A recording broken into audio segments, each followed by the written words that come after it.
السلام علیکم. زه یم عثمان غني عثمان ټیکنیکل چې نن ستاسو په خدمت کې حاضر یم.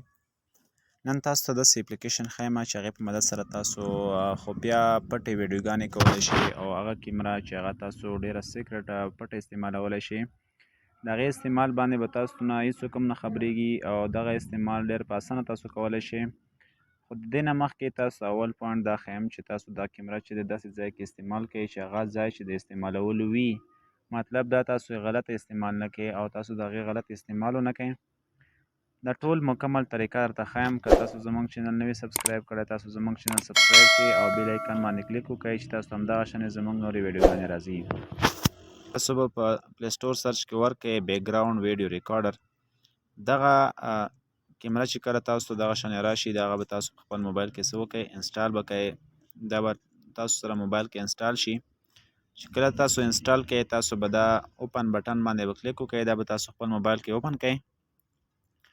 اوس د تاسو سره اوپن شوله، نو دغه کیمره تاسو ته ښکاري چې دا مکمل طور باندې تاسو سره اوپن دی. خو دې کې تاسو اول چې دی دغه سیټینګ وکړئ. دلته تاسو ته ټایمینګ ښایي، ټایمینګ آپشن چې دی دا تاسو ته ښایي دې ځای کې دغه ټایمینګ آپشن باندې به تاسو کلیک وکړئ. چې کله تاسو په دې باندې کلیک وکړئ، نو تاسو ته مختلف آپشن راځي. دغه آپشن چې دی تاسو به اول چې دی پری ویو سایز باندې به کلیک وکړئ. یعنې که تاسو کومه ویډیو چې دی هغه تاسو اپلوډ کوئ، نو یا تاسو کوم ویډیو ریکارډینګ کوئ، نو هغه ویډیو ریکارډینګ چې دی تاسو کوم سایز کې غواړئ، سمال کې غواړئ، میډیم کې غواړئ، لارج کې غواړئ، یا تاسو مطلب زه دلته میډیم باندې کلیک کوم. نو مطلب ما دلته میډیم باندې کلیک کړو، ما میډیم کړو. اوس تاسو فار اگزامپل چېرته میټینګ ته روان یې، تاسو هغه ټایمینګ فکس دی. نو تاسو څه وکړئ، دلته نه ایډیټ باندې کلیک وکړئ. چې کله تاسو ایډیټ باندې کلیک وکړئ، فار اگزامپل زما میټینګ چې دی په 9 بجې، همدغه شانې په 9:10 باندې زما میټینګ دی. دلته AM دی، دلته PM، مطلب مازدیګر، ماسخوتن یا سهار 9 بجې چې دی زما 9 بجې 10 منټه پاسه زما میټینګ ټایم پوره دی. ما دغه ټایم په دې کې ولګولو او اوکې بټن باندې ما کلیک وکړو. بل لاندې آپشن کې تاسو ته ښایي ډیټ. تاسو کوم ډیټ دی، فار اگزامپل نن 14 مارچ دی، 14 مارچ ما دلته لیکلی دی، نو ما په 7 اپریل باندې چې دی میټینګ دی. نو تاسو خپل ټایم، ډیټ، هر شی تاسو منشن کې په دې کې تاسو ولیکئ. اوس لاندې آپشن کې تاسو ته ښایي چې تاسو کوم څومره ډیوریشن ورکوئ. دغه ویډیو به تاسو میټینګ به 100 منټه وي، تاسو میټینګ به 5 منټ وي، 6 منټ به وي، 10 منټ وي. نو تاسو کوم میټینګ وي، تاسو کوم ځای کې ویډیو کوئ، تاسو څو منټه کول غواړئ، نو هغه تاسو دلته ریکارډینګ دپاره چې تاسو خپل ټایمینګ انتخاب کولی شئ. نو تاسو فار اگزامپل 5 منټ ولیکل، نو تاسو 5 منټ سلیکشن وکړلو.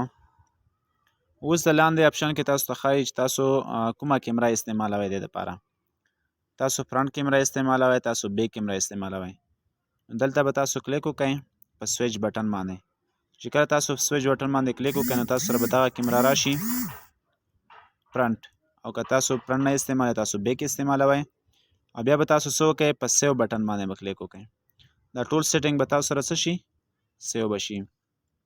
نو چې کله دا تاسو سره سیو شي، نو تاسو اټومیټیکلی چې دی واپس راشئ او دغه پلس نشان تاسو ته ښکاري، دغه بټن باندې به تاسو کلیک وکړئ او ستاسو ویډیو بس. که تاسو کلیک هم پرې نه کوئ، تاسو ټایمینګ ته ولګوئ، ستاسو ویډیو به اټومیټک سټارټ شي او تاسو ته به خفیه ریکارډینګ به دا مکمل خفیه ریکارډینګ به کوي. ستاسو موبایل به بالکل آف وي، ستاسو موبایل به آن کېږي نه، ستاسو موبایل به فلیش هم آف وي، هر څه به آف وي. نو ډېر زبردسته کیمره ده، دا تاسو استعمالولی شئ. خو بیا هم درته وایم چې دا داسې ځای کې استعمال کړئ چې ستاسو هغه ځای کې ضروري خپل کار پرې پوره کولی شئ. تاسو دا ایلیګل استعمال نه کوئ او لیګلی استعمال کوئ. همدغه شان د نور ویډیوګانو دپاره موږ سره اوسئ. د خدای په امان.